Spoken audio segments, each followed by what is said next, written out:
Hola chicos, la clase de hoy va a ser órganos linfoides y es continuación del tejido inmunitario, es decir, del sistema inmunitario. Vamos a hablar entonces y vamos a decir que estos órganos linfoides, anteriormente lo hemos mencionado, que son órganos linfoides primarios y órganos linfoides secundarios, dependiendo de las funciones que realizan. Los órganos linfoides primarios, entonces, son los lugares donde se encarga de básicamente formar y madurar a las células linfoides, específicamente a los linfocitos, pero así también a estas otras células del sistema innato, como por ejemplo la médula ósea. Sabemos que es el lugar donde principalmente ocurre el proceso de formación de todos estos linajes celulares.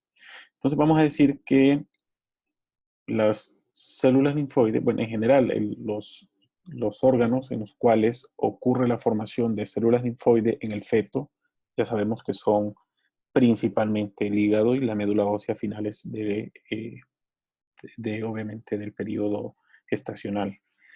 Entonces vamos a clasificar como órganos linfoides primarios o los lugares donde se desarrollan y se maduran estas células linfoides en el feto. Entonces son el hígado fetal y la médula ósea fetal. Y en el adulto van a ser la médula ósea y el timo. Pues la médula ósea ya la hemos estudiado bastante y ya entendemos cómo es que ocurre el proceso de formación de linfocitos. Y sabemos de que los linfocitos B son células que se desarrollan, es decir, que adquieren su función inmunitaria, pero que también maduran en la médula ósea. Y en el timo, pues hablábamos de las células T, que cuando entran en forma de células vírgenes, luego se establecen en ciertas regiones del timo para convertirse en timocitos, y estas células pues se encuentran en proceso de maduración en la corteza del timo. Recordemos de que aquí es donde adquieren la capacidad inmunitaria estas células T o B, ¿verdad? Dependiendo el lugar del que estemos hablando. Los órganos linfoides secundarios los llamamos también periféricos porque son los lugares donde básicamente los linfocitos maduros ejercen sus efectos o hacen sus funciones. Pues básicamente aquí hablamos del ganglio linfático, del vaso y del MALT. Ok, MALT. Cuando hablamos de MALT nos estamos refiriendo a todo el tejido linfoide asociado a las mucosas. Y bueno, realmente el MALT es una expresión genérica para hablar de áreas más específicas, por ejemplo, de las amígdalas. Pueden ser las amígdalas palatinas, las amígdalas faríngeas, las amígdalas linguales, que son regiones de tejido cercanas a la mucosa, que tienen una gran cantidad de linfocitos y que están próximos a un epitelio. Entonces, por eso se llama tejido linfoide asociado a una mucosa.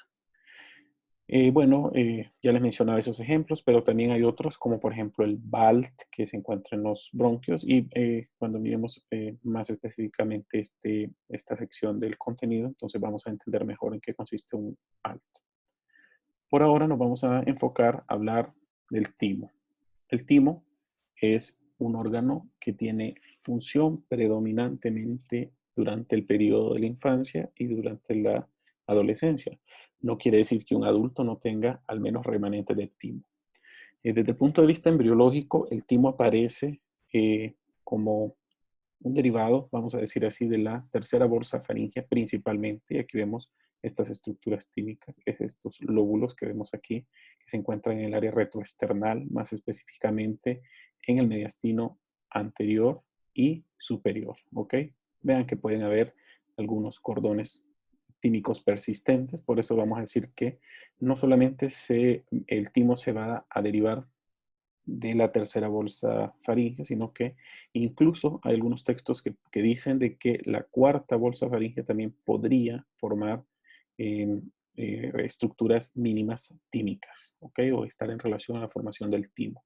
Entonces, el timo, como característica general, vamos a decir que es el órgano linfoide primario, que es el sitio de maduración de linfocitos T. Desde el punto de vista macroscópico, estos son fotos de algunas autopsias. Por ejemplo, aquí vemos, este es un recién nacido que falleció de X razón. Pero aquí vemos el timo sobre el pericardio del corazón. Aquí vemos los pulmones.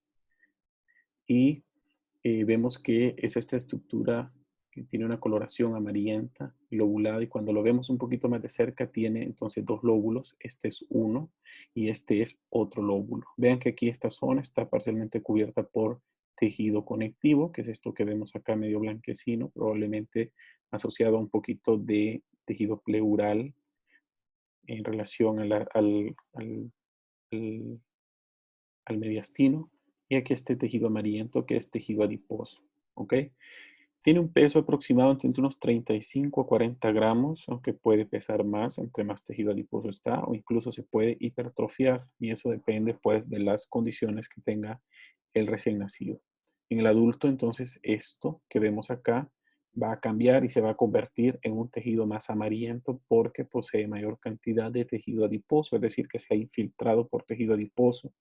Y vamos a ver que desde el punto de vista funcional, pues va a continuar formando linfocitos, pero va a ser en menor capacidad que en el timo del niño, ¿verdad? O del recién nacido, que es un órgano grande y que es aquí donde se está dando principalmente la proliferación y formación de clonas no específicas, es decir, que aquí donde se está dando el proceso de maduración, ¿verdad? De todos estos timocitos. Cuando hablamos desde el punto de vista histológico, vemos que bueno, ya dijimos que tiene dos lóbulos, pero que cada lóbulo de estos está separado por estos tabiques de tejido conectivo, y estos tabiques de tejido conectivo forman o separan los lóbulos grandes o los lóbulos tímicos en lobulillos, que son estos pequeños que vemos acá. Estos lobulillos tienen la característica de que son lobulillos incompletos, ¿ok? Son lobulillos incompletos. Y vamos a entender mejor eso con otras imágenes que más adelante les voy a mostrar. También tienen que saber que tiene una cápsula de tejido conectivo, que este es un tejido conectivo denso y regular, que es de esta cápsula de donde se derivan estos septos de tejido conectivo, o mejor dicho, estos tabiques de tejido conectivo, que van a dividir los lóbulos en lobulillos incompletos. A través de la cápsula y de los tabiques es donde entran los vasos sanguíneos al timo y permiten la irrigación de este. Desde ahorita vamos viendo de que el timo tiene áreas que se miran más claras, como estas que vemos acá, que reciben el nombre de médula, y estas áreas más oscuras que vemos aquí, que están hacia la parte externa, y esa se llama corteza tímica. Aquí vemos entonces más claramente este concepto de lobulillo incompleto. ¿Qué quiere decir un lobulillo incompleto? Normalmente un lobulillo es una estructura cerrada y que únicamente está conectada a través de un conducto, un túbulo. Pero aquí vemos de que esto es un lobulillo, y en el caso de este lobulillo, así como de todos estos que vemos acá, no está cerrado, sino que la médula que se encuentra hacia la parte más profunda, que es esta área clara, se conecta con la médula de los otros lobulillos. Entonces, de esta manera vemos de que no es un lobulillo completo, sino que permanece en contacto con los otros lobulillos, y ese es el motivo por el cual se ha descrito como un lobulillo incompleto, porque no está completamente cerrado. Entonces, para decir nosotros que esto es un lobulillo completo, esta cápsula y en este caso, esta trabécula de tejido conectivo o este septo, tendría que cerrar por completo la estructura tímica a este nivel, pero vemos que continúa abierto y mantiene en contacto con el resto de la médula de los otros lobulillos tímicos. Aquí vemos la cápsula y vemos entonces este tabique o trabécula de tejido conectivo donde se encuentran los vasos sanguíneos que posteriormente iremos conociendo. La corteza tímica es muy interesante porque vamos a decir que es un área santuario, es decir, que este es como un área completamente cerrada, que va a estar aislada del resto del cuerpo, porque aquí en este lugar es donde se da el proceso de formación y de maduración del timocito. Recuerden de que para que se dé la maduración y formación del timocito no debe de entrar ningún antígeno a esta zona, porque estos timocitos todavía no tienen la capacidad de responder a ese antígeno. Entonces vean ustedes cómo se forma a través de estas células una especie de malla, vamos a decir que es una malla aislante, que estas células se unen entre ellas a través de uniones estrechas y forman entonces esto que es una especie de barrera.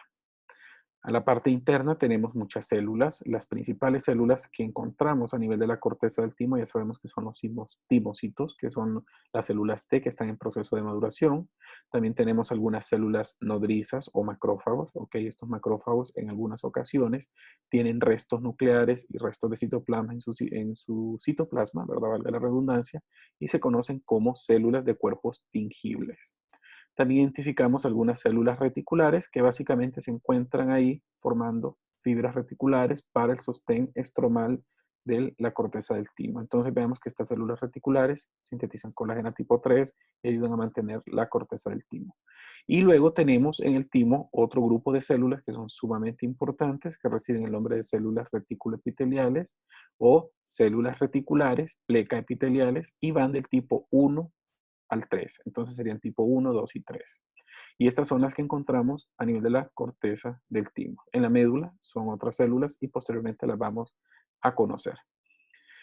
Recordemos de que es importante de que existan todas estas células, principalmente las células reticuloepiteliales, de las tipo 2 que van a formar como una especie de malla, las tipo 3 que van a formar un cierre hermético entre la corteza y médula, y las tipo 1 son estas que vienen aquí a la periferia que van a separar el tejido conectivo de las trabéculas y de la cápsula del medio interno de la corteza del timo. También estas cumplen funciones de células sintetizadoras de factores de crecimiento y de factores estimuladores del timo, y más adelante lo vamos a conocer mejor. A nivel de la corteza del timo hay mayor cantidad de timocitos. Entonces, como están más juntos y más conglomerados, le dan esa tinción un tanto más basófila comparada a la médula del timo. Todos estos timocitos que encontramos en la corteza son procedentes directamente de la médula ósea, y aquí es donde está el proceso de maduración, y eso lo mencionamos cuando hablábamos de la diferenciación y maduración de la célula T. Entonces, bueno, aquí tenemos las células reticuloepiteliales corticales. Vemos que las tipo 1 son estas que están aquí, están en contacto directamente con estas trabéculas y con la cápsula del tejido conectivo. Y estas están unidas entre ellas a través de uniones estrechas o uniones ocluyentes. Aquí dice excluyentes, pero es ocluyentes. Y es muy importante que recuerden que estas uniones ocluyentes están hechas a base de claudinas y ocludinas, ¿verdad? Para aislar el cuerpo y así evitar que cualquier antígeno pueda entrar de un vaso sanguíneo procedente de la cápsula o de la trabécula a la corteza del timo.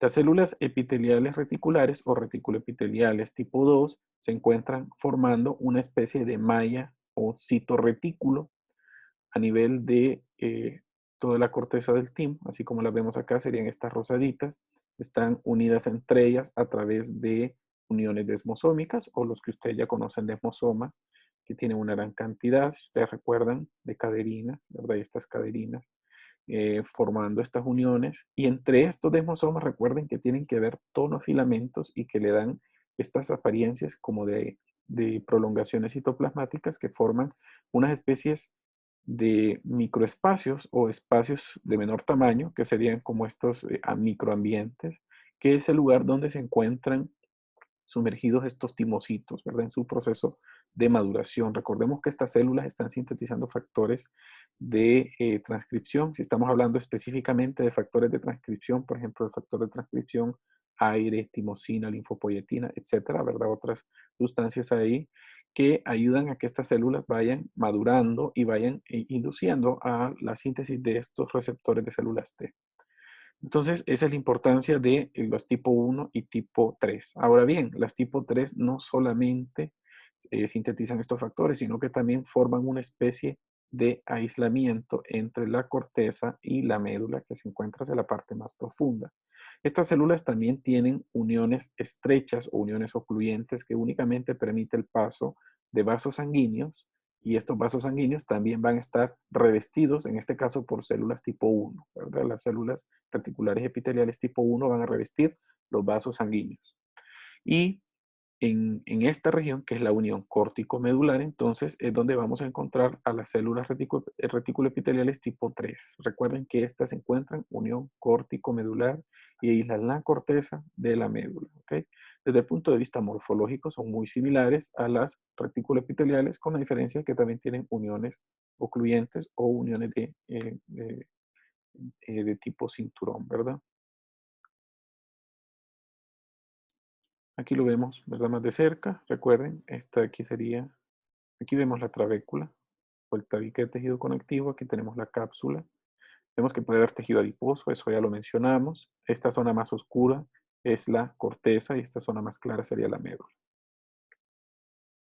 Y lo vemos un tanto más de cerca. Aquí tenemos tejido conectivo y aquí vemos algunas de estas células ocluyendo. Estas células que se encuentran hacia la parte más interna son un poquito más oscuras. Estas células epiteliales reticulares tipo 1, ¿verdad? Epiteliales reticulares o retículo epiteliales, como es un juego de palabras, podría ser cualquiera.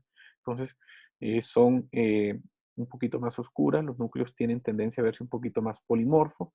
Por ejemplo, aquí vemos estas que son los vasos sanguíneos y estos vasos sanguíneos van a estar sellados, es decir, no van a permitir el paso de moléculas desde aquí del interior del vaso sanguíneo hacia la corteza del timo. Y aquí vemos, por ejemplo, esta célula que es una célula epitelial reticular tipo 1, esta que está acá. Se caracteriza porque tienen núcleos que pueden verse polimorfos o pueden verse un tanto sin un patrón específico, ¿verdad? La cromatina pues va a ser un poquito laxa y pueden haber nucleolos, pero no son característicos. Recuerden que estos van a formar lo que es la barrera hematotímica y en la barrera hematotímica tenemos la pared del vaso sanguíneo, que es muy importante recordar que es un capilar usualmente, y estos capilares están formados por una célula endotelial, una membrana basal que es sumamente gruesa y continua, por eso decimos que es un capilar continuo. Luego tenemos a la célula epitelial reticular tipo 1, formando lo que es la barrera hematotímica. Luego, bueno, aquí tenemos todos estos timocitos, todos están en proceso de formación y por aquí encontramos otra célula epitelial reticular, pero en este caso esta es una tipo 2.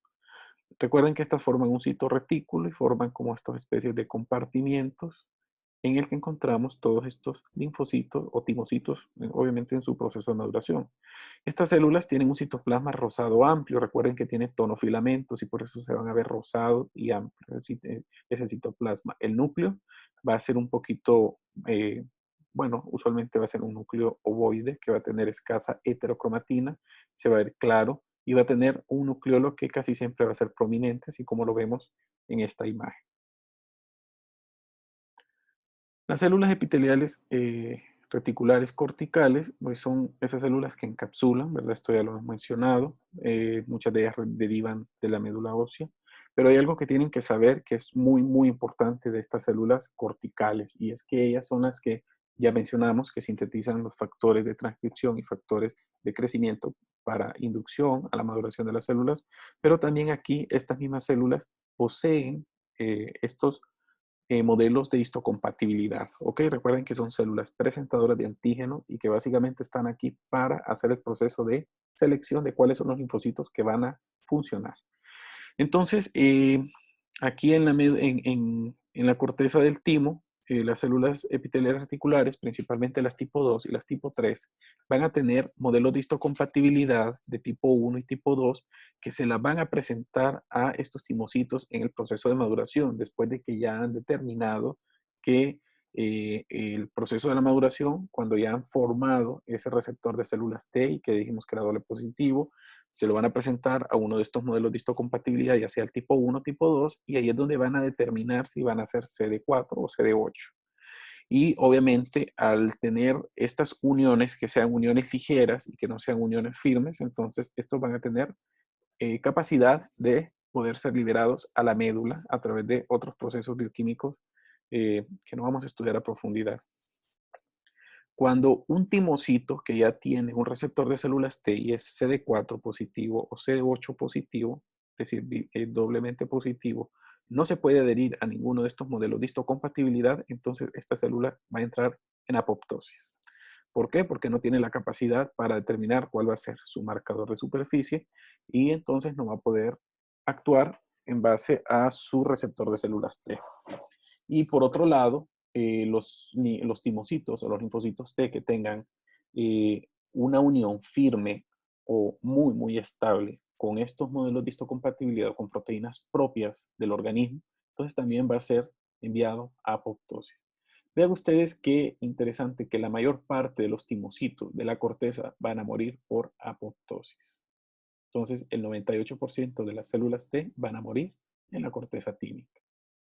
Pero el otro 2%, que son células o son linfocitos que sobrevivieron a estos procesos de selección de antígeno y de inmunidad, de tolerancia inmunitaria, entonces van a pasar a la médula del timo y van a seguir siendo probadas por otras células tímicas que más adelante vamos a poder ver.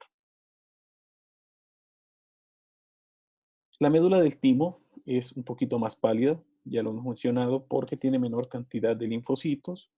Aparte de eso, pues la disposición de estos linfocitos es un tanto más difusa y hay una mayor cantidad de células epiteliales reticulares que encontramos a este nivel. Muchas de ellas son derivadas de células endoteliales, como por ejemplo las tipo 4, ¿ok? Y las tipo 5 que en algunas ocasiones van a enrollarse para formar estas estructuras arremolinadas que reciben el nombre de corpúsculos de Hassall. Entonces, ¿cuál es el contenido de la médula del timo? Encontramos timocitos que ya han salido de la corteza del timo, que ya pasaron este proceso de selección antigénica. Encontramos macrófagos, que también podemos identificar como macrófagos de cuerpos tingibles. Y encontramos células reticulares, ya sabemos, ¿verdad? Son células que tienen que ver con este soporte estromal, así como células reticuloepiteliales que van desde el tipo 4, tipo 5 y tipo 6. Ahora, recordemos de que las células epiteliales reticulares o reticuloepiteliales tipo 4 van a estar pegaditas junto a las tipo 3 y van a ayudar a estas células a formar la unión córtico-medular y a aislar la corteza de la médula. Así, muy similar a cómo lo hacían las tipo 3, ¿verdad? Entonces van a estar en esta unión retículo-medular. Las tipo 5 serían estas de acá. Estas tipo 5 van a estar formando el citorretículo de la médula, similar a las tipo 2 que vemos acá, que formaban estos compartimientos. Igual, acá las tipo 5 van a formar entonces este citorretículo medular. Y las tipo 6, que serían las que ya mencionamos, van a formar estos corpúsculos de Hassall. Recuerden que un corpúsculo de Hassall son estos eh, grupos de células epiteliales reticulares medulares que van a disponerse en forma concéntrica y van a ser como estas especies de remolinitos, por eso se llaman corpúsculos. En algunos libros solamente los van a conocer como corpúsculos tímicos, pero desde ahorita sepan que se llaman corpúsculos de Hassall, ese es su epónimo, y van a disponer entonces todas sus células en forma de espiral. Muchas de ellas se pueden calcificar y en algunas ocasiones solamente las vemos como remolinitos rosados sin núcleos que tienen una gran cantidad de tonofilamentos y muchos de ellos, de estos tonofilamentos son tonofilamentos de tipo queratina. Entonces se pueden hiperqueratinizar y formar entonces estas perlas córneas o perlas de queratina. En algunos textos dicen que esta es la zona donde vienen a morir muchos de estos linfocitos que luego de entrar al proceso de selección clonal que ha ocurrido a nivel de la corteza del timo, pues salen y aquí nuevamente son evaluados. Muchos de estos timocitos pues vienen a ser eh, destruidos a nivel del corpúsculo de Hassall. Aquí vemos algunas estructuras histológicas. Bueno, vemos los famosos corpúsculos de Hassall. Aquí vemos las células epiteliales reticulares de tipo 6. En este caso, vemos algunas estructuras, esto de acá son perlas de queratina, que se miran un poco más rosadas e intensas y se ven de aspecto laminar. Vemos algunas células que se están comenzando a concentrar hacia la periferia. Aquí lo vemos, incluso vemos estos gránulos que parecen gránulos de queratohialina similares a los que aparecen en la epidermis de la piel. Aquí vemos esto. Aquí vemos un capilar. Aquí vemos estas otras células epiteliales reticulares tipo 5. ¿Ok? Los núcleos son un tanto más polimorfos, ¿verdad? Y tienen estos nucleolos que se ven prominentes. Aquí pues no se ve tan fuerte, pero sí usualmente se ve con mejor, o mejor dicho, más denso, más claro. Aquí vemos el corpúsculo de Hassall. Todo esto aquí es queratina compactada. Y aquí vemos cómo las células están aplastándose hacia la periferia, formando de esta disposición concéntrica de las células epiteliales reticulares tipo 6. Aquí vemos una de tipo 5, donde, bueno, el nucleolo no es tan fuerte, pero sí la cromatina se mira que es muy laxa y el citoplasma es rosado claro. Bueno, entonces estos corpúsculos de Hassall, así como muchas de las otras células epiteliales reticulares tímicas, pues producen factores estimulantes, factores de crecimiento. Aquí les voy a mencionar este que es sumamente importante, que se llama linfopoietina estromal tímica. Esta es una citocina que estimula a las células dendríticas tímicas y que a su vez favorece a que se complete la maduración de los linfocitos T, que son simples positivos, es decir, que ya son o solo CD4 o solo CD8, ¿ok? Para, en este caso, optimizar la selección negativa y en el caso de que no cumplan requisitos inmunogénicos, entonces son destruidos en estos mismos corpúsculos de Hassall. El aporte vascular del timo es muy importante para que nosotros podamos entender la fisiología de cómo llegan estas células. Recordemos de que eh, los capilares que vamos a encontrar a este nivel van a ser capilares continuos y esto ya se los expliqué. Se los expliqué porque forman entonces una barrera que no permite el paso de cualquier estructura. Y aquí estamos viendo estas células epiteliales reticulares tipo 1, que son estas que vienen acá, uniéndose a la pared del capilar, que en este caso la pared del capilar va a estar formada por la célula endotelial y la membrana basal, que es una membrana basal gruesa y continua. Entonces, por eso, un componente que venga acá en esta dirección no va a poder atravesar esta barrera hasta acá, es decir, no, las macromoléculas no pueden pasar porque simple y sencillamente hay una barrera que impide que esto pase. Entonces, llevemos un eritrocito desde la cápsula del timo. Vienen a través de los vasos que se llaman vasos capsulares.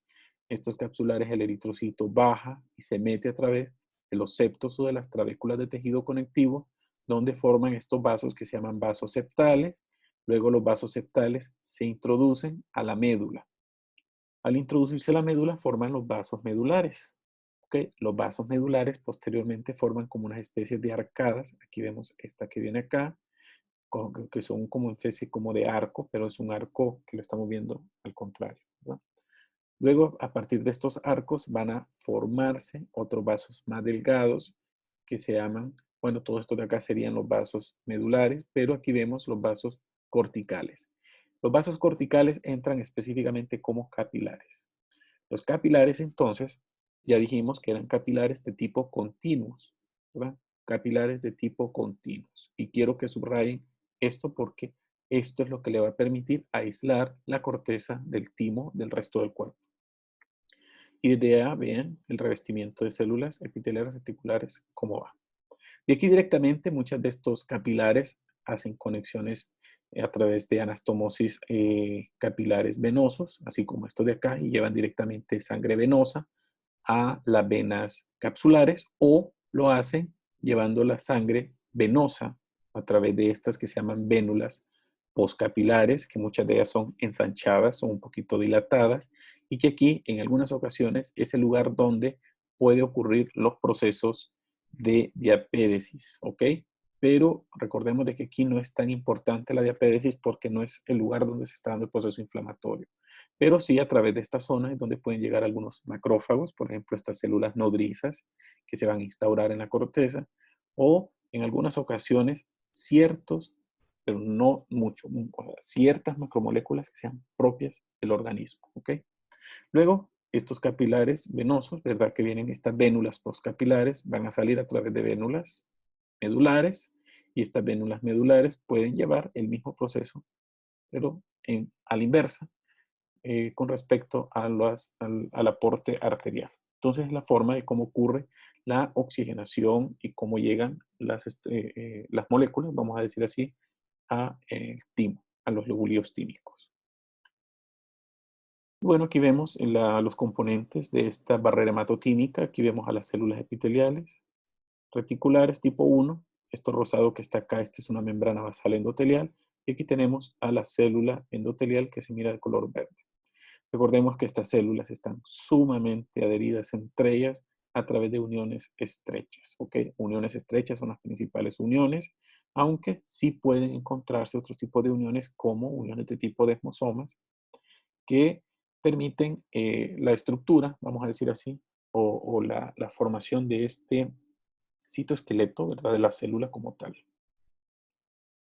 Y aquí vemos nuevamente lo mismo que ya les he mencionado, ¿verdad? Simplemente es para que recordemos la disposición de lóbulo tímico. Aquí vemos entonces todo esto de acá es la corteza del timo y veamos cómo se disponen los linfocitos.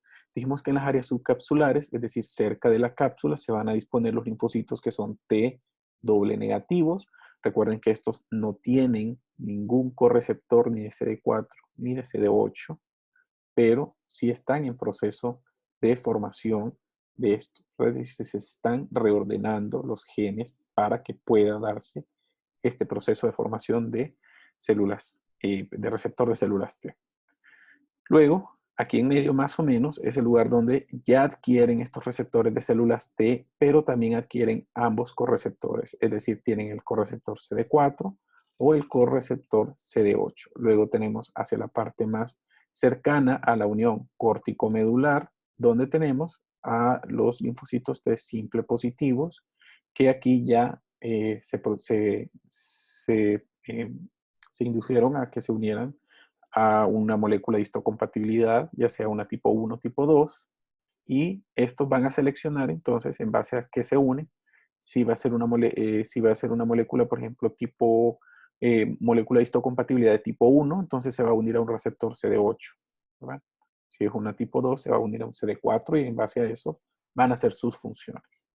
Y luego de acá, una vez ya se hayan unido a una de estas células, adquieren eh, prácticamente o casi el 100% de esa maduración hasta que salen a la médula donde comienza donde vamos a decir mejor que se termina el proceso de lo que es la delesión clonal.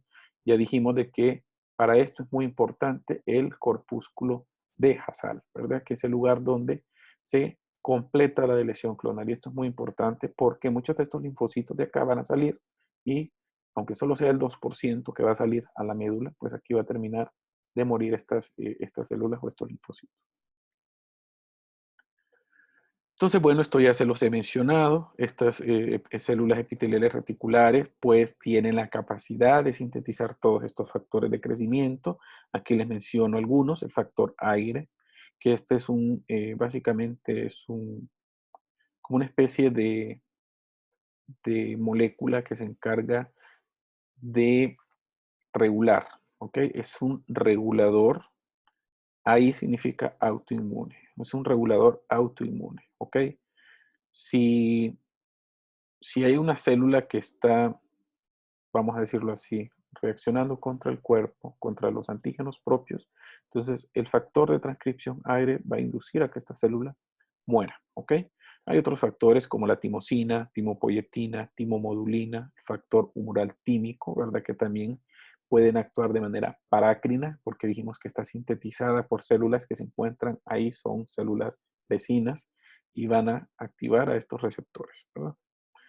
Muchas hormonas pueden actuar en estas células tímicas para favorecer que haya mayor síntesis o formación o maduración de linfocitos T y mayor síntesis, vamos a decirlo así, de factores de transcripción, así como factores de crecimiento. Y vemos, por ejemplo, que hay algunas, como por ejemplo los corticoesteroides, que estas son hormonas esteroideas sintetizadas en las glándulas suprarrenales. Cuando hay grandes concentraciones de corticoesteroides, se disminuye la cantidad de células T de la corteza tímica, es decir, los corticoesteroides suprarrenales inducen a atrofia de la corteza del timo y por ende va a disminuir la cantidad de linfocitos T y al final, por este mecanismo y por otros mecanismos, va a inducir a inmunosupresión. Otra hormona producida en la glándula tiroides se llama tiroxina. En este caso, la tiroxina va a hacer lo contrario, lo que va a hacer es estimular a las células epiteliales reticulares del timo para que aumenten la secreción de factores de crecimiento, específicamente de la timomodulina, que ayuda obviamente, al proceso de diferenciación de estas células, en el caso, ¿verdad?, de los timocitos. Y la somatotropina que en este caso la somatotropina promueve el desarrollo de células T en la corteza del timo. Es decir, a mayor cantidad de estas dos hormonas va a haber más ensanchamiento de la corteza del timo y por ende más proliferación y más desarrollo y maduración de linfocitos T. Aquí vemos más cortes histológicos. En algunas ocasiones el corte histológico permite que veamos esto, pero realmente no estamos observando la unión de esta médula con otra médula, así como lo estamos viendo aquí. Aquí se mira claramente cómo son lobulillos incompletos, ¿verdad? Aquí lo vemos, igual acá. Bueno, el siguiente órgano que vamos a ver en la clase de hoy es el ganglio linfático. Estos ganglios linfáticos, pues, son órganos, ya son órganos periféricos o secundarios. Ya habíamos visto anteriormente la médula ósea, ahora vimos el timo y nos vamos a encargar de aquí en adelante a ver estos órganos linfoides secundarios. El ganglio linfático es una especie de nódulo formado por linfocitos y otras células que sirve como un filtro, como una malla, ¿okay? Así como el líquido linfático que ha sido recogido de los órganos tiene que pasar a través de estos ganglios linfáticos y obviamente a través de ellos se va a dar el proceso de filtración y se va a filtrar el líquido linfático. Macroscópicamente son estructuras ovoides, pequeñas, siempre van a estar encapsuladas y aparte de una cápsula van a tener una pericápsula y que se van a interponer en los trayectos hacia donde circula este líquido linfático, ¿ok? El líquido linfático circula a través de los vasos linfáticos y entonces vamos a ver que los vasos linfáticos llegan a través de la cápsula, se introducen al tejido linfoide del ganglio y luego salen a través de otros vasos linfáticos, que en este caso serían los eferentes, los que están sacando el líquido linfático de este filtro que vamos a mencionar. Entonces, aquí se van a remover bacterias principalmente, pero también se van a remover sustancias extrañas y aquí también puede darse el proceso de propagación de un virus, ¿okay? Como en el caso, por ejemplo, de los toxoplasmas o otros parásitos, ¿verdad? Que también pueden ocurrir en estas regiones. Lo normal es que midan menos de 3 centímetros. Realmente un ganglio linfático que mide 1 centímetro no es común encontrarlo, pero si ya miden 3 centímetros, pues ya eso es algo que nos debe de alertar a que hay algo que no está normal ahí, ¿verdad? La cápsula, similar a muchos de los otros órganos, está formada por un tejido conectivo denso y regular que va a estar rodeado por una pericápsula, que va a ser una pericápsula formada por tejido adiposo, ¿ok? Por eso les pongo acá, generalmente rodeado por tejido adiposo. Entonces vemos cómo estos vasos linfáticos en general recogen el líquido linfático de los tejidos en general, de cualquier tejido. Las células, luego de que metabolizan cualquier sustancia, pues la llevan a la matriz extracelular, al líquido extracelular. Cuando tenemos mucha sangre que está llegando a través de las arterias, arteriolas, etcétera, llega a los capilares, mucho de este líquido de estas arteriolas se fuga al tejido extracelular o a la matriz extracelular. Entonces, este líquido extracelular va a formar algo que se llama líquido hístico o líquido extracelular, que al no ser reabsorbido por los capilares venosos o las vénulas postcapilares, va a ser llevado a los vasos linfáticos que van a formar estas especies de canales o ductos que también van a estar revestidos por células endoteliales que van a formar como unas especies de válvulas que van a evitar de que este líquido que está acá regrese a esta zona porque van a haber formaciones de válvulas y esto lo vamos a ver mejor cuando veamos sistema circulatorio.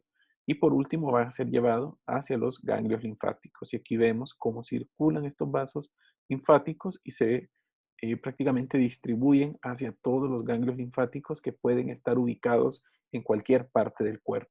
Sabemos que existen áreas específicas donde se conglomeran mayor cantidad de estos ganglios linfáticos y específicamente encontramos abundantes de ellos, de estos ganglios, a nivel del cuello, principalmente en las áreas submandibulares, todas las áreas paratraqueales, en las áreas supraclaviculares, es común encontrarlo en toda esta región del cuello.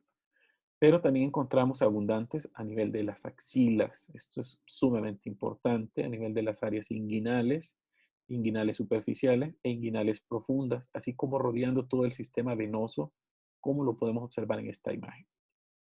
Aquí a nivel de T2 encontramos la cisterna de Kilo y todos, ¿verdad?, estos conductos que van a llevar, obviamente, eh, todo este líquido linfático nuevamente hacia el sistema venoso.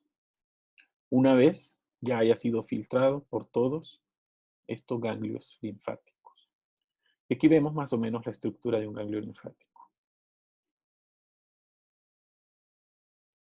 Entonces, vamos a decir que los ganglios linfáticos tienen una estructura, si lo vemos desde el punto de vista normal, tienen un área que se mira un área convexa, que es esta de acá, que es donde vas a encontrarse perforada la cápsula por un montón de vasitos, que son estos que vemos.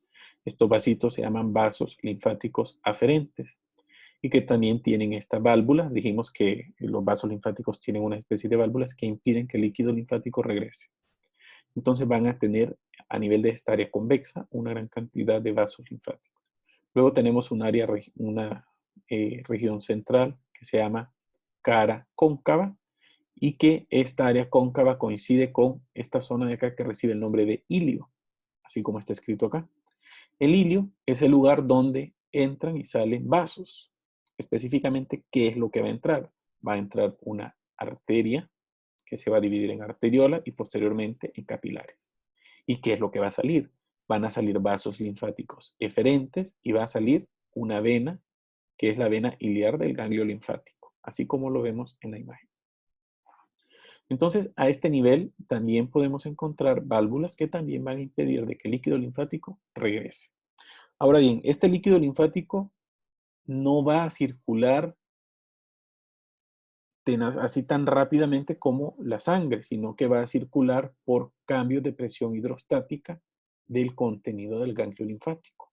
Por ejemplo, a mayor cantidad de líquido que esté entrando acá, va a hacer que el ganglio linfático aumente su presión hidrostática y esta presión hidrostática del ganglio linfático va a hacer que el líquido hístico salga y se vaya acumulando.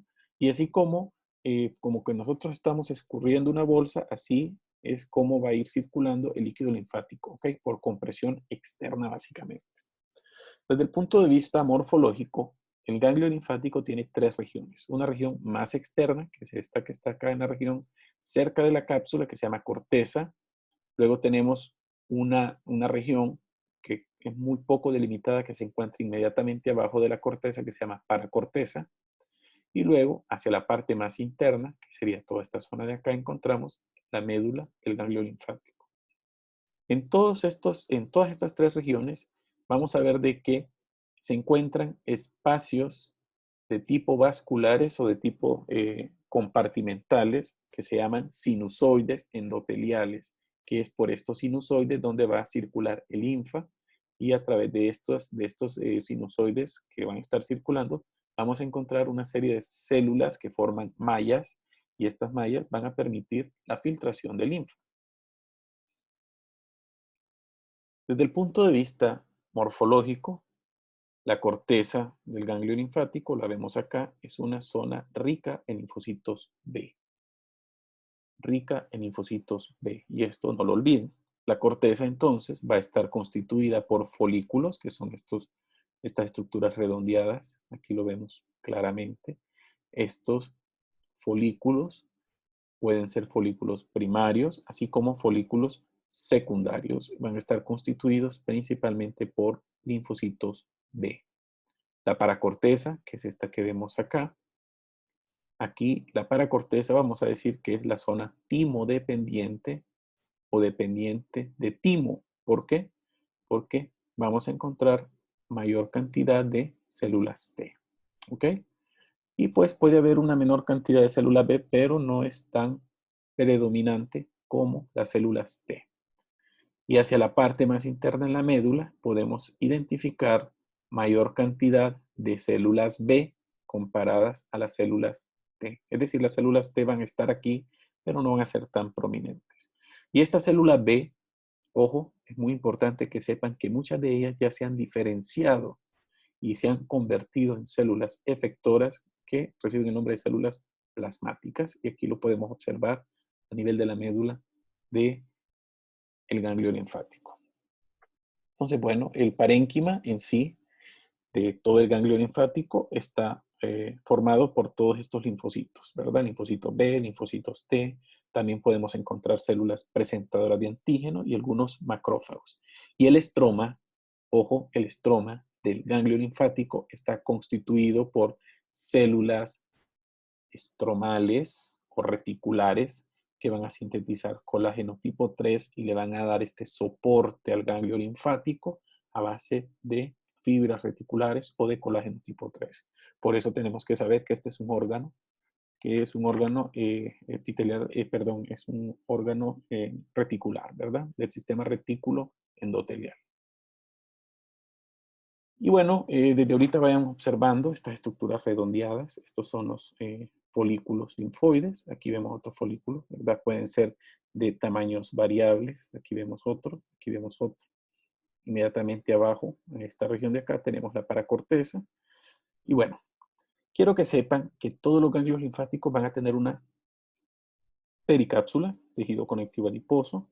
Luego tenemos una cápsula, que es esta que viene acá. La cápsula es un tejido conectivo denso y regular y que a través de ella se van a formar estas trabéculas de tejido conectivo, que también es denso y regular, y que van a permitir también la entrada o mejor dicho, la distribución de los vasos sanguíneos, ¿ok? La cápsula a nivel del hilio del ganglio linfático se va a tornar un tanto más engrosada. Bien. Bueno, estas trabéculas también permiten que la corteza del ganglio linfático se pueda dividir en compartimientos, en teoría completos, ¿verdad? Pero que realmente a través de ellos, lo más importante que se va a dar es la formación de estos espacios, que son estos compartimientos sinusoidales que reciben el nombre de sinusoides, ¿ok? Los sinusoides. Aquí vemos más de cerca la histología de, esta sería la cápsula, este sería un espacio sinusoidal. Vemos a las células reticulares formando estas especies de retículo, pero también encontramos una gran cantidad de macrófagos que están buscando bacterias, que están buscando en general antígenos de estos espacios sinusoidales. Entonces, recuerden que esa es una red de tejido conectivo reticular que forma como una especie de malla, como una especie de estructura tridimensional que se suspende entre la trabécula y el parénquima del tejido conectivo para formar entonces esta malla o esta retícula, ¿verdad? Aquí tenemos entonces que estas células reticulares también son conocidas como células reticulares estrelladas y se encargan entonces de detectar antígenos, ¿ok? Detectar antígenos. Estas siempre se van a encontrar en contacto con las células endoteliales de estos espacios sinusoidales que vemos aquí a este nivel. Y también tienen contacto con los macrófagos, que recuerden que estos son células muy importantes porque pueden ser células presentadoras de antígeno. Bueno, ¿cómo fluye entonces el linfa? El linfa, una vez que entra por el área convexa que vemos acá a través de los vasos linfáticos aferentes, llegan y se introduce el linfa primero al primer compartimiento sinusoidal del ganglio linfático, que es este espacio que vemos acá cerca de la cápsula, y va a formar entonces ese espacio que se llama seno subcapsulares, ¿ok? El seno subcapsular está inmediatamente adelante de los vasos linfáticos aferentes y aquí cerquita abajo de la cápsula, por eso se llama seno subcapsular. El seno subcapsular se continúa con los senos trabeculares, que son estos que vemos acá, que están pegaditos ¿a dónde? A la trabécula, muy bien, aquí a la seno trabecular y posteriormente de los senos trabeculares aparecen los senos medulares, ¿ok? Los senos medulares son estos espacios que se encuentran a nivel de la médula y que posteriormente van a drenar a los vasos linfáticos eferentes y a través de ellos va a salir líquido linfático ya filtrado a través de estos espacios sinusoidales. Y aquí lo vemos nuevamente, ¿verdad? Vaso linfático eferente, seno subcapsular, seno trabecular o también le llaman paratrabecular, cualquiera de los dos nombres está bien. Y luego aquí tenemos los senos los senos medulares que posteriormente salen a través de los senos linfáticos o de los vasos linfáticos eferentes. Aprovechando, ¿verdad?, el conocimiento de la irrigación o de la vasculatura del ganglio linfático, vemos cómo a través de una arteria entra, se divide en forma arteriolas, y cuando llega a la corteza, pues prácticamente se forman capilares. Estos capilares llegan y rodean hacia la parte externa estos folículos linfoides, y es aquí donde ocurre la transición entre un capilar arterial a un capilar venoso y forman estos que posteriormente se llaman vénulas postcapilares. Las vénulas postcapilares son sumamente importantes, muchas de ellas están revestidas por un endotelio alto. Recuerden que el endotelio normalmente es un epitelio plano simple, pero en esta ocasión el endotelio alto está constituido por células cúbicas, es decir, es un epitelio cúbico simple.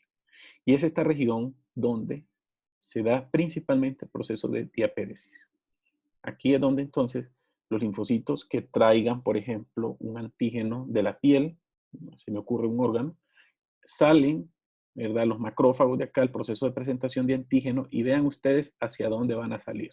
A esta región que se mira un poquito más oscura, que está inmediatamente abajo de la corteza. Aquí, entonces, esta área se llama región paracortical. ¿Ok? La paracorteza. ¿Y qué es lo que más encontrábamos en la paracorteza? Linfocitos T. ¿Ok? Y muchos de estos linfocitos T son linfocitos TH1 que vienen a recibir el antígeno que viene a ser presentado. Entonces, a ser presentado el antígeno, aquí va, este es un linfocito T helper TH1. Posteriormente, al recibir el antígeno que viene a ser presentado, va a estimular la formación de citoquinas, ¿ok? Y estas citoquinas inmediatamente van a actuar de manera parácrina a nivel de los linfocitos B para que estos actúen y formen cualquier célula activada, ya sea una célula B de memoria o una célula B efectora, y en el caso de que se formen células B efectoras, se van a ir directamente hacia el espacio medular, van a formar estos que se llaman cordones medulares. Aquí lo vemos claros. Los cordones medulares son las áreas que tienen el parénquima de linfocitos que se encuentran entre los sinusoides medulares que encontramos a la parte más profunda. Bueno, lo que no entró entonces aquí a nivel de la paracorteza continuó su trayecto venoso y salió a través de la vena del ganglio linfático. Entonces recuerden, esta circulación es sumamente importante para entender la función de los ganglios linfáticos como tal. Bueno, entonces estos nódulos linfoides o folículos linfoides, que son los que encontrábamos a este nivel de la corteza, recuerden, estos folículos linfoides pueden ser primarios o pueden ser secundarios. ¿Cuándo es un nódulo linfoide primario? Esto de nódulo linfoide también lo podemos llamar folículo linfoide. Cualquiera de los dos términos está bien. Entonces, estos nódulos linfoides primarios, vamos a decir que son agregados redondeados o esféricos de linfocito B, principalmente linfocitos B vírgenes y en algunas ocasiones linfocitos B de memoria, ¿verdad?, que se encuentran en proceso de salida del ganglio linfático. Entonces, estos nódulos linfoides primarios aún no han sido estimulados por un antígeno para la proliferación de estos. Pero ¿qué pasa cuando llega y son estimulados? Al ser estimulados los nódulos linfoides primarios van a formar estos que se llaman nódulos linfoides secundarios. Y estos se caracterizan porque en la región central de estos nódulos linfoides se va a formar un conglomerado de células que van a darle un aspecto más claro al nódulo linfoide. Estas regiones centrales más claras reciben el nombre de centros germinales, ¿ok? Son espacios claros o más pálidos que se encuentran dentro de digámoslo así, de un nódulo linfoide primario. Entonces, ¿qué es lo que indica un nódulo linfoide secundario? Indica que aquí ya llegó un antígeno y que se dio el reto antigénico. ¿Qué es el reto antigénico? Es cuando ya ocurre el proceso de presentación de antígeno y se llevó un antígeno hacia este linfocito y este linfocito comenzó a proliferar para producir células B de memoria o células plasmáticas. Y aquí lo vemos, ¿ok? Este es un centro germinal. Lo vemos, este grupo de células que son linfocitos B que están proliferando y que están dividiéndose por mitosis para formar posteriormente células plasmáticas. Entonces, este es un nódulo linfoide. Aquí vemos nódulos linfoides primarios y estos serían nódulos linfoides secundarios. El tamaño de estos puede variar Normalmente la variación no es tan importante. Si vemos que es muy evidente la variación de estos nódulos linfoides, entonces aquí sí podríamos pensar de que son nódulos linfoides que tienen cambios reactivos asociados a algún virus o alguna bacteria que está afectando el ganglio linfático. Entonces recuerden, esta es la corteza, la paracorteza y la médula. Vean ustedes este que grande, ¿verdad? Esto es un ganglio con este nódulo linfoide reactivo. Aquí vemos este otro, vemos que hay otros pequeños, pero vemos estos que tienen estas áreas claras centrales. Estos ya serían secundarios. Estos son primarios y estos son secundarios y se ven claramente. Entonces aquí, en estos nódulos linfoides secundarios, ocurre un cambio de fenotipo o de morfología, por decirlo así, de un linfocito B virgen a un centroblasto y posteriormente un centrocito, que esos son los dos componentes de las células o los dos componentes celulares principales del centro germinal. Y aparte de eso, podemos identificar también otras células que reciben el nombre de células de cuerpos tingibles, similar a los que encontrábamos en el timo. Y estas células de cuerpo tingible lo que dan a entender es de que esto es un proceso completamente normal, reactivo, ¿right? Que están formando nódulos linfoides secundarios. Bien, estos nódulos linfoides secundarios siempre tienen que estar constituidos por una zona que los rodea, que se miran estos linfocitos pequeñitos, chiquititos, que son células que vamos a decir así que son vírgenes y que va a recibir el nombre de manto. Y esta región del manto va a estar hacia afuera del folículo linfoide secundario. Y recuerden que son linfocitos pequeñitos, ¿verdad? Que casi no tienen citoplasma y tienen mucha heterocromatina, es decir, ese núcleo se mira sumamente denso. Y hacia la parte más interna, que es esta que vemos acá, vamos a encontrar el centro germinal. El centro germinal va a estar constituido por células B que están dividiéndose por mitosis, es decir, que están proliferando, pero también podemos encontrar células foliculares dendríticas, que son residentes normales de los ganglios, de los folículos linfoides, primarios y secundarios, pero también podemos tener células dendríticas que pueden estar en proceso de migración o son células dendríticas circulantes o migratorias, macrófagos y células reticulares como parte del estroma del folículo linfoide secundario. Y aquí lo vemos, ¿no? Entonces vemos que aquí están los linfocitos T, CD4, vienen, hacen el proceso de presentación de antígeno, ¿verdad? Todo lo que ya vimos con el proceso de presentación de antígeno, hace que en la región central las células del centro germinal proliferen, ¿verdad? Hacen mitosis, todos estos procesos de mitosis, y luego formen nuevas células que van a desplazar las zonas del manto, ¿verdad? Las zonas marginales hacia la periferia, y por último van a terminar formando células plasmáticas, que son las células que se tienen que inducir o que se tienen que activar para que ocurra la síntesis de inmunoglobulinas y que posteriormente se permita la respuesta inmunitaria. Bueno, aquí vemos un fragmentito nada más del ganglio linfático, vemos la corteza, algunos nódulos linfoides, aquí vemos estos son nódulos linfoides secundarios, vemos que hay algunos que se internalizan incluso hacia la parte más profunda de la paracorteza, ¿ok? En este libro lo han determinado como corteza externa y corteza interna, ¿ok? La corteza externa es la corteza normal que ya conocemos y la corteza interna es lo que conocemos como paracorteza. Aquí vemos, estos son nódulos linfoides secundarios. Recuerden que tienen esta área clara. Si no tuvieran esta área clara y se vieran todos redonditos, muy oscuros, entonces fueran folículos linfoides primarios. Aquí vemos más. Se mira muy clara la paracorteza. Aquí está la cápsula. Aquí está la trabécula de tejido conectivo.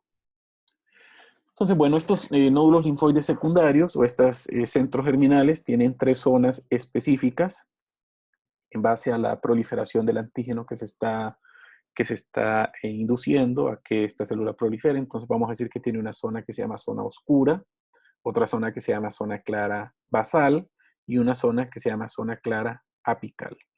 Ahora bien, esta zona oscura vamos a decir que está específicamente formada por linfocito B que se conglomeran entre ellos de forma densa y aún no tienen una inmunoglobulina de superficie específica para el antígeno. Entonces aquí son denominados centroblastos. Estos linfocitos en esta zona son denominados centroblastos. En la zona clara basal, vamos a decir que estos linfocitos que forman esta zona clara basal son procedentes de la zona oscura. Estos ya van a expresar inmunoglobulinas de superficie específicas para el antígeno y estos se conocen como centrocitos. Estas células se exponen a las células dendríticas foliculares que les ayudan, ¿verdad?, a que el antígeno se pueda hipermutar. Y por último tenemos la zona apical clara, que en este caso pues ya las células, o vamos a decir estas dos células, ya tienen la capacidad de generar una memoria o formar células plasmáticas con funciones ya específicas al antígeno que desencadenó toda esta respuesta inmunitaria. Esto más o menos solo para que entendamos dónde ocurre la proliferación. Básicamente la proliferación ocurre en la zona oscura. Recuerden la zona oscura, luego en la zona clara, que es donde vamos a encontrar el proceso de la unión con la célula dendrítica folicular. Aquí vamos a encontrar a los centrocitos y posteriormente, saliendo de la zona clara, ¿verdad?, basal, va a llegar a la zona clara apical, donde va a formar células B y células plasmáticas que pues ya tienen funciones de memoria específica. Y por inmunistoquímica podríamos determinar todas estas zonas, principalmente si es una zona oscura, como la vemos acá, la zona clara, ¿ok? Y aquí habla de la zona del manto, pero esto es fuera del centro germinal. Entonces recuerden que la zona clara puede ser zona clara basal, que es la que está cerquita de la zona oscura, y la zona clara apical, que está cerca de la salida donde están las células plasmáticas. Bueno, la paracorteza del ganglio linfático, ya hemos mencionado que es el lugar donde se da el proceso de presentación de antígeno. Viene el complejo del epítopo con el modelo de histocompatibilidad tipo 2. Se le muestra la célula T helper H1, ¿verdad?, que esto ya también lo habíamos mencionado. Y pues de aquí viene ¿cómo se llama?, a estimular al resto de células del ganglio linfático, que en este caso serían las células de los nódulos primarios o secundarios, dependiendo del ganglio linfático. Bueno, acá tenemos más corte histológico, solo para que vean los nódulos linfoides. Esto realmente no lo van a perder cuando ustedes lo vean desde el punto de vista histológico. Aquí vemos esta área de la médula, que realmente este es un corte histológico de un ganglio linfático bastante grande, hipertrofiado. Y vemos estas áreas o estas manchitas que muchas veces corresponde a melanina, que es procedente de una lesión, por ejemplo, de piel. Y esto nosotros en patología lo catalogamos como una hiperplasia paracortical y una linfadenopatía dermatopática. Aquí vemos más melanina, ¿verdad?, en estos macrófagos que han traído. Ahora bien, la médula del ganglio linfático vamos a ver que está constituida principalmente por los senos linfáticos o los senos medulares, como ya lo hemos mencionado. Los senos medulares van a estar rodeando a los cordones medulares. Los cordones medulares es el lugar de tejido conectivo, vamos a decir que es esta área de acá, ¿ok?, que está hacia afuera de los senos medulares. Aquí están los senos. Aquí vienen un montón de linfocitos, aquí vienen células que han sido filtradas, aquí viene el líquido linfático y hacia la parte aquí interna, donde está el tejido, el estroma, tenemos entonces los cordones medulares. Aquí se van a atrapar linfocitos, células plasmáticas, macrófagos, se pueden atrapar cualquier otro tipo de célula que esté viajando por estos senos medulares y va a estar constituido por esas células que han sido atrapadas y por una red de fibras reticulares y de células reticulares, básicamente. Podemos encontrar también vasos sanguíneos, que eso es característico, y pues puede también contener escasas trabéculas que son procedentes de la cápsula o del hilo, que en este caso es el área cercana, que puede estar engrosado, y entonces podemos identificar algunos capilares pequeños, pero no son eh, eh, tan prominentes, ¿verdad?, como en la región del ilio, que es la región más, donde se encuentran vasos sanguíneos más prominentes.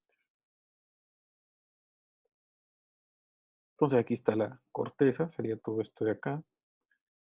La paracorteza sería estas áreas de acá, que están hacia afuera, vamos a decir, de los ganglios, de los nódulos linfoides. Luego tenemos todo esto de acá, que sería la médula, incluso acá hay un poquito de médula. Esto de acá es médula. Esto de acá es un poquito de médula. Vean cómo se mete la médula acá. Y de aquí se van a formar vasos linfáticos diferentes que van a salir a través de este espacio que se llama ilio. Bueno, si un antígeno se reconoce, entonces se van a activar las células B. Todo esto ya se los he mencionado. Entonces va a permitir que un nódulo linfoide primario prolifere y se convierta en un centro germinal posteriormente, o obviamente, mejor dicho, formando un nódulo linfoide secundario. Y a partir de este se van a formar células activadas, que en este caso van a ser células de memoria o células plasmáticas que van a salir de la corteza, se van a establecer en los cordones medulares. El 10% de estas células se quedan en la médula y el otro 90% van a salir y se van a alojar en la médula ósea o en otros órganos linfoides específicos. ¿Ok? Mientras estén vivas estas células plasmáticas van a estar elaborando anticuerpos y posterior a ello van a morir. Este es un resumen que está muy bonito para saber qué es lo que puede tener, por ejemplo, la corteza externa, corteza interna, etc. Entonces, la corteza en general dijimos que tiene célula B, pueden tener células dendríticas foliculares, pueden tener macrófagos. Esto es el contenido de la corteza en general, de la corteza externa o corteza del ganglio linfático. La paracorteza o corteza interna tiene gran cantidad de células T, muchas de ellas son helper, y tiene obviamente las células dendríticas. La médula tiene células B, células plasmáticas y macrófagos. Estas son las poblaciones celulares habituales de cada una de estas regiones del ganglio linfático. Y la circulación de linfa, pues esta ya la hemos visto, ¿verdad? Los vasos linfáticos aferentes, seno subcapsular, seno trabecular, seno medular y por último el vaso linfático eferente. Bueno, hasta aquí hemos terminado la primera clase de los órganos linfoides y para mañana vamos a dejar el resto de los órganos linfoides que vamos a dejar pendiente el vaso y los tejidos linfoides asociados a mucosas. Si tienen comentarios, preguntas, dudas, pueden hacerlas llegar a través del foro y estoy pendiente de revisar algunas de algunas preguntas que me han dejado. Nos vemos hasta la próxima clase.